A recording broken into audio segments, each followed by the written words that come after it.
Alhaziri tere, Alhaziri tere, Alhaziri tere, Asibei safari ku. Alhaziri tere, Alhaziri tere, Alhaziri tere, Asibei safari ku.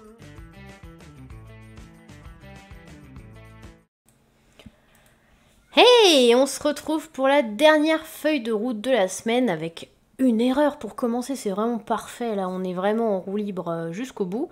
Et il y a probablement un chat qui miaule derrière la porte, donc on se dépêche pour ne pas perdre de temps. N'hésitez pas encore une fois quand vous faites la correction de faire des pauses, revenir en arrière, prendre votre temps pour écrire la correction parce que c'est hyper important. Donc c'est parti avec les conversions. Cette fois-ci, on a un peu mélangé les unités. Il fallait faire attention que c'était pas comme hier. Donc, on avait 11 120 grammes. 11 120 grammes, ça nous donne... Quand on l'écrit dans le tableau de conversion, je l'ai mis là pour aider ceux qui avaient un petit peu plus de mal. Quand on l'écrit dans le tableau de conversion, on commence par le 0 et on écrit vers la gauche. On voit donc que ça donne 1 kg et 120 grammes. 30 kg cette fois-ci, 30 kg. On peut mettre 30 directement dans les kilos parce que sinon notre 3 atterrit dans les mesures d'après, mais là on les a pas écrites, donc on peut très bien les mettre ici. Combien ça fait en grammes? Pour arriver au gramme, il suffit de rajouter des zéros jusqu'au gramme, ce qui nous donne 30 000 grammes. 80 520 grammes, ça c'est beaucoup. On écrit tout et quand on arrive au bout du kilo, on peut rajouter d'autres chiffres. Ça nous donne donc 80 kg et 520 grammes. 9 tonnes, c'est égal à 9000 kg. Ça, on l'a déjà vu au tout début de la leçon. Donc 20 tonnes, ça fait 20 000 kg. Pour les tonnes, une petite astuce, vous n'avez qu'à rajouter 3 zéros à chaque fois pour donner les kilos. 9 tonnes, on rajoute 3 zéros, ça fait 9000. 20 tonnes, on rajoute 3 zéros, ça fait 20 000. Et enfin, 600 kilos, ça fait 600 000 grammes. Pour le lexique, là, vous aviez le choix. La correction qui est ici, ce n'est qu'une proposition, d'accord? J'attends de lire un petit peu ce que vous allez me mettre. Il fallait donner 2 phrases avec l'utilisation différente d'un mot.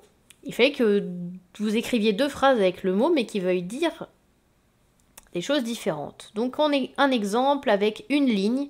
Je suis les instructions à la ligne. Ça veut dire que je les suis bien correctement. Et j'adore pêcher à la ligne. Mon papy m'a appris. Donc, pêcher à la ligne, c'est une manière de pêcher. Une caisse.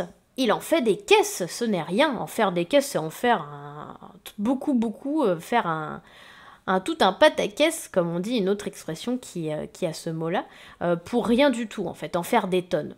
J'ai encore une caisse à transporter, puis j'aurai fini ma journée. Là, on parle d'une caisse, une boîte tout à fait classique. Et une règle. Peux-tu me prêter ta règle?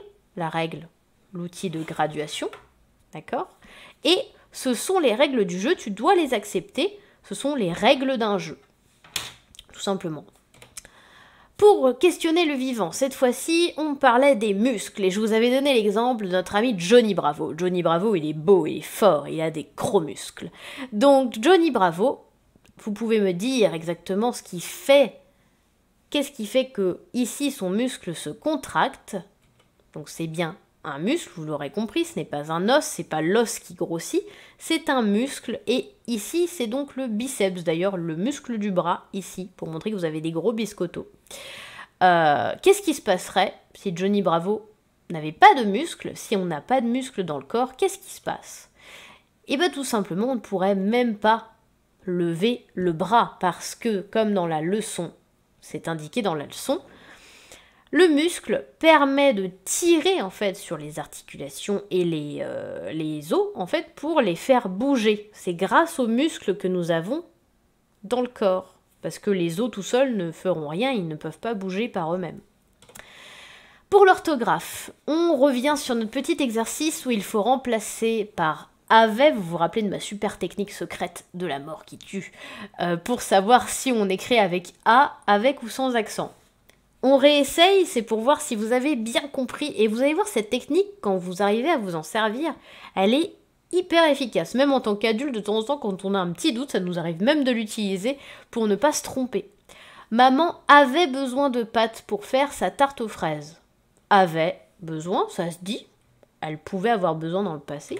Donc on va écrire maman a besoin de pâtes pour faire sa tarte aux fraises, pardon. Donc c'est A sans accent. J'ai mangé du poulet avait midi. Ça ne se dit pas. Donc je vais écrire j'ai mangé du poulet à midi, A avec un accent. Le facteur avait un vélo pour faire sa tournée. Ça marche. Donc le facteur a un vélo pour faire sa tournée, A du verbe avoir sans accent. Julie avait l'habitude de faire la cuisine. Ça fonctionne. Julie a l'habitude de faire la cuisine. A, toujours le verbe avoir, sans accent.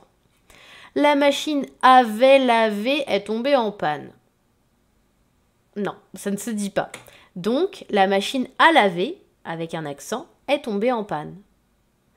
Quand le temps sera meilleur, nous irons avait l'école, avait vélo. Ouh là là, c'est pas très français tout ça. Et non, ça ne se dit pas. Donc quand le temps sera meilleur, nous irons à l'école à vélo avec des accents. Les deux A avec des accents. J'ai du mal avait m'habituer au rythme de la rentrée. Ça ne se dit pas non plus. J'ai du mal à m'habituer au rythme de la rentrée avec un accent. Conjugaison, ici, vous aviez à identifier nos fameux verbes conjugués au passé composé. Encore une fois, il est un petit peu dur à assimiler ce temps-là, mais c'est normal parce qu'il est plus compliqué.